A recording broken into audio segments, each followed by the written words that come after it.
This is Lucinia Scott from the Parks on the Air news desk with your month ending January 2022 Parks on the Air update. Be sure to visit parksontheair.com for information about the program and POTA.app for spotting park information, leaderboards, and more. And now, Parks on the Air news. Parks on the Air recently launched a new park management platform giving park managers a quick and easy way to manage their parks. As a result, we have recently brought 10 new programs into the Parks on the Air family. Keep your radios ready and listening for activations from Jamaica, Finland, Azores, Estonia, Guatemala, Bulgaria, St. Kitts and Nevis, South Africa, Ecuador, and the Russian Federation. With the growth of POTA DX, we are always looking for DX volunteers to help bring new entities online. If your country, or one you'd like to represent, is not yet part of POTA, please reach out via the Contact Us link from parksontheair.com and we'll help you get started as a volunteer country administrator. January also marked the completion of the Winter Support Your Parks event.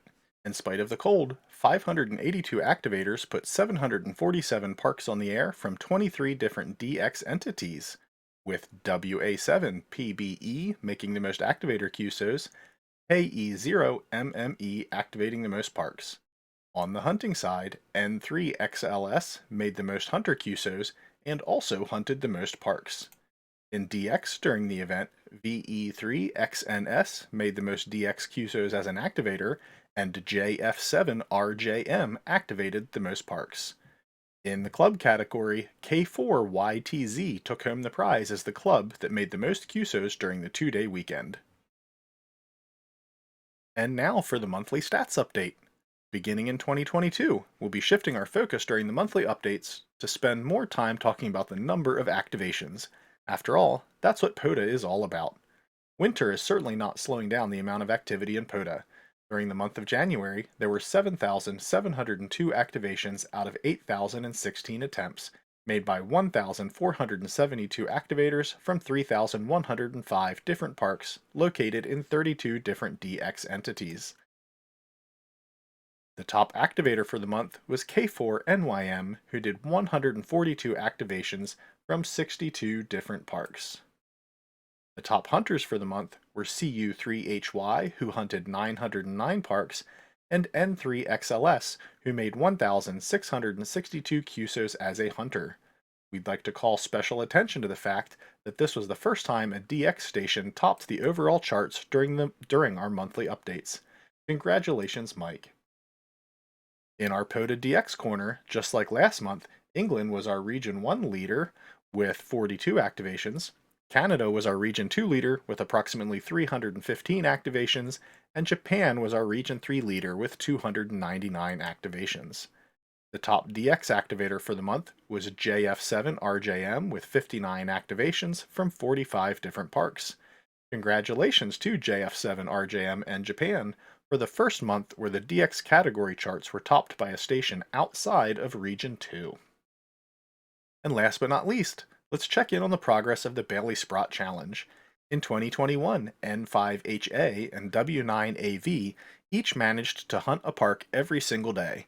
So in 2022, we're following along to see if anyone else can match their feat. At 30 days into the month, we have 5 activators who have activated every day of the year. WC1N, KE8, PZN, N2NWK, KB3WAV, and KD4MZN. We also have had 91 hunters who have contacted an activator every single day. To all of the Bailey Sprott chasers, congrats on your success so far, and we look forward to seeing how you do throughout the year. For January's bonus feature, we're going to touch on one aspect of logging that sometimes causes confusion. What is the difference between station and operator in the ADIF files, and how does POTA actually use them? At its most basic level, we only need to look as far as the ADIF standard. The station call sign is the logging station's call sign, or the call sign used over the air, and the operator is the logging operator's call sign. One of the most common mistakes we see is activators putting things in the operator field that aren't call signs, things like names and initials.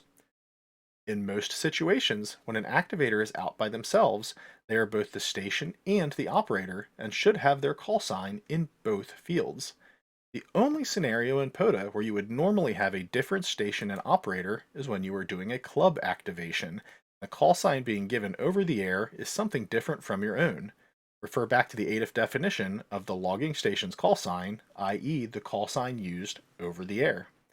The way this is used in POTA is so that the club, i.e. the station, can do the activation, but members of the club who aren't actually giving their own call signs over the air can still get activator credit for the QSOs where they are the operator.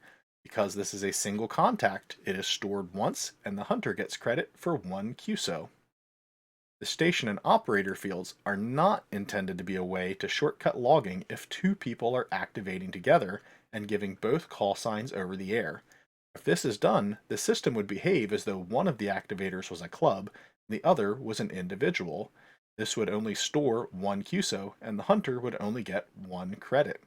Furthermore, some of our monthly reporting and SYP event data would exclude the call sign in the station field when we are evaluating totals for individual prizes because it looks like a club log. If you are passing the bike and both making contacts, you both need to submit your own log so that you don't shortchange your hunters or yourselves. This concludes our January 2022 Parks on the Air update.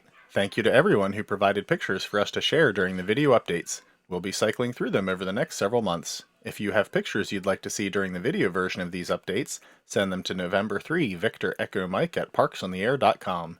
As always, the team at Parks on the Air wishes you safe activations and happy hunting. 73.